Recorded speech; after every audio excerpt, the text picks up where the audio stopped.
I'll be damned, the Resident Evil Village DLC has finally been announced, and its name is Shadows of Rose. For those of us who were predicting a Lady Dimitrescu-centered DLC, we couldn't be more wrong, as instead of a prequel, the DLC is taking the form of a sequel exploring Rose's conflicted feelings towards her powers. Apart from a lack of Lady Dimitrescu, so far that is, there are plenty more surprises, like the Duke appearing to be the main villain, a dreamlike Silent Hill-esque environment, and even Rose's doppelganger.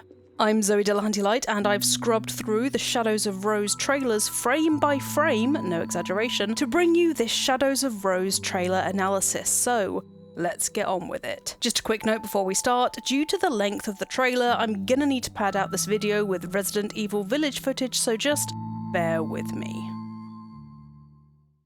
Shadows of Rose is set 16 years after the events of Resident Evil Village, so Rose is 16 years old. Teenager trauma is in full effect as she's struggling to come to terms with her innate powers, courtesy of being born of a mold-infected Mia, a pure mold being Ethan, and disassembled then reassembled by Mother Miranda and the Megamycete. Being under constant surveillance, Rose wants to live a normal life and decides that the best way to rid herself of her powers is to use the very thing that gave her such abilities, the Black God. Entering the Megamycete's realm of consciousness, Rose aims to find freedom from her powers. This realm of consciousness is the world you'll be exploring as Rose. This environment isn't literal in any sense, as it exists in the consciousness of the Black God, or at least a small part of it that's been preserved since the incident in the village. I'm betting that the glasses-wearing guy she's talking to here and here is probably an employee with access to the laboratory that studies the Megamycete, who's presumably sympathetic to her cause, or someone who wants to see what happens when she interacts with the source of her powers. He seems fairly non-threatening, but it's always the ones you least suspect, isn't it? Described as an extraordinary world far from the reality of the past, Rose is going to be experiencing a collection of memories from that village absorbed by the Megamycete, where time and space are warped beyond recognition. Mother Miranda taught us in Resident Evil Village that the Black God assimilates the consciousnesses of those who are buried within it. What that means, conveniently for the DLC, is that Rose could be encountering memories of the villagers, Heisenberg, Lady Dimitrescu, Moreau, Donna, and, of course, her dead father, Ethan. To me, it looks like Rose's first encounter with this realm of consciousness starts with her entering an alternate version of the lab where the specimen was kept, notably without her companion. There are some details hidden in the trailer that you might have missed. In this shot, the windows are largely symbolic representations of Rose feeling like she's always on the outside looking in, alienated, abnormal, that kind of thing. Pay attention to what's happening beyond the windows though. Behind the glass are a dark-haired child in a school uniform, Ethan and Mia fighting, with Mia running away crying, and a woman in a long black dress. That dress looked vaguely similar to the one Rose's doppelganger wears, who I will get onto later in the video. Along with these brief glimpses are memories from Rose's past, people saying, "She's definitely ill. Something just moved on her hand." Some of them the voices of young children, hinting she was probably bullied in her childhood. Something moving on her hand could mean that Rose has the ability to shapeshift just like Miranda. Right, let's take a look at the gameplay before moving on to the actual enemies Rose will be facing. Capcom has made this beautifully easy for us, bluntly stating that the DLC is going to be in third person, with a bigger emphasis on resource management as ammo and healing items are extremely limited, making it much harder than the base game. Sounds like Shadows of Rose is going to be a step up in difficulty, going back to Resident Evil's roots with bigger emphasis on resource management and survival than FPS action.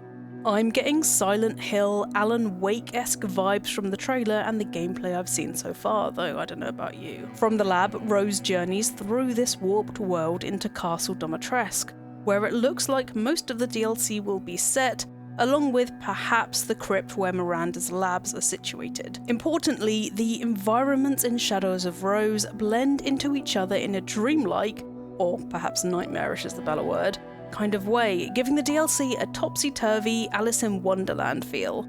I'm also noticing more atmospheric lighting as well in these corridors, hence the Silent Hill comparison. Rose isn't alone. Two beings have so far revealed themselves to her and us. First we have the mysterious Michael.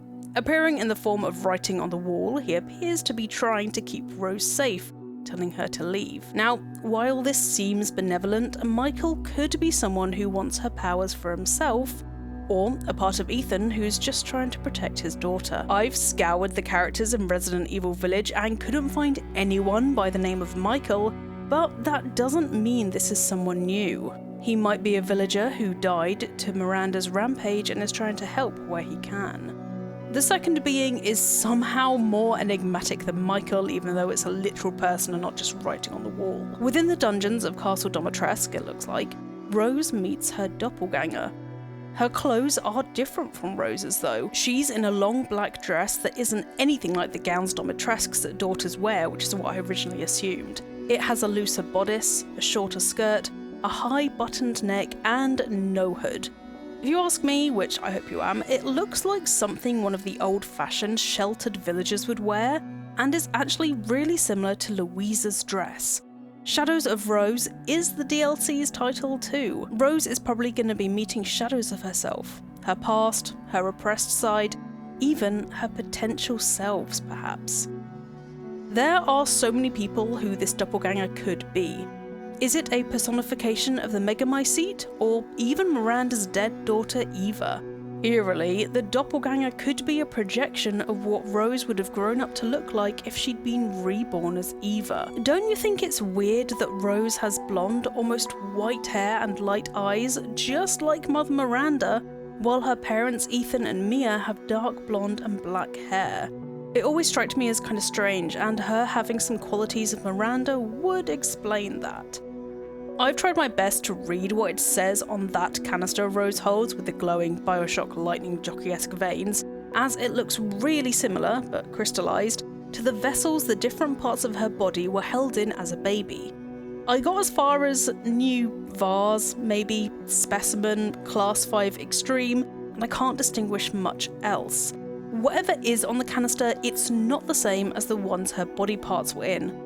The labels are completely different, and there's no extended handwriting on the old canisters. Although I will say this, the handwriting looks identical to the handwriting that's used to communicate Michael's guidance, although that might just be because Capcom have one font that represents handwriting and they don't want to splash out another one. The fact that she's smiling while holding it implies that Rose might be either coming to terms with her past, or maybe sealing a part of herself inside the canister.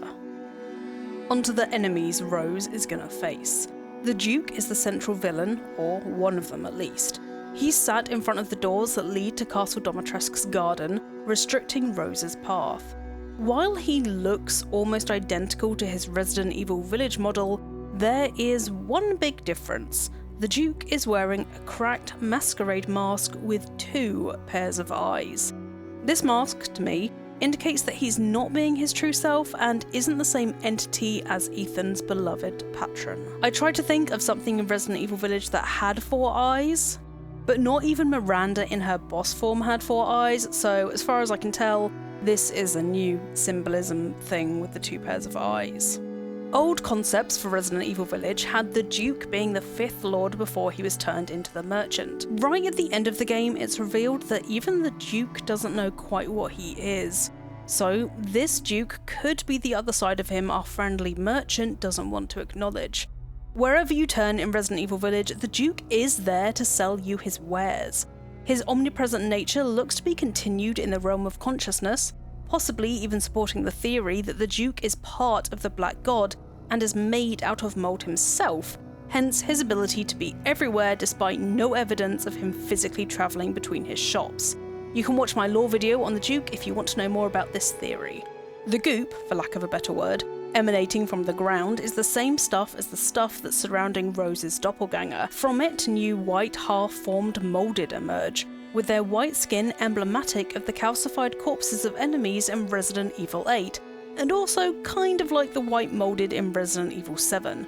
A brief clip shows that they have a lunging, hugging sort of attack, potentially trying to absorb Rose as they look to be an extension of the Megamycete. Rose is going to be hunted by them and the Duke, with him coming up with a chilling pet name for Rose. Now we have a new little rabbit to pursue. Your greatest enemy, however, aren't these shimbling Tipexed foes, but the world itself. It twists and turns against Rose, cutting her off from certain routes, like here when she's not allowed to go outside the portcullis of Castle Domitresque. Nothing is real, so everything is permitted. And that's all I have so far on the trailer for Shadows of Rose. What are you most excited to experience in the DLC, and did you spot anything I missed? Let me know in the comments below. I'm looking forward to the harder difficulty part, but poor Rose is gonna die in my playthrough, like a lot. If you enjoyed the video, thanks very much, and don't forget to like and subscribe to Eurogamer as we have a new video out every single day. Now, I'm going to go and see if I can find an outfit like that shadow form of Rose, because for some reason I'm really into that Victoriana goth look, so I'll see you next time.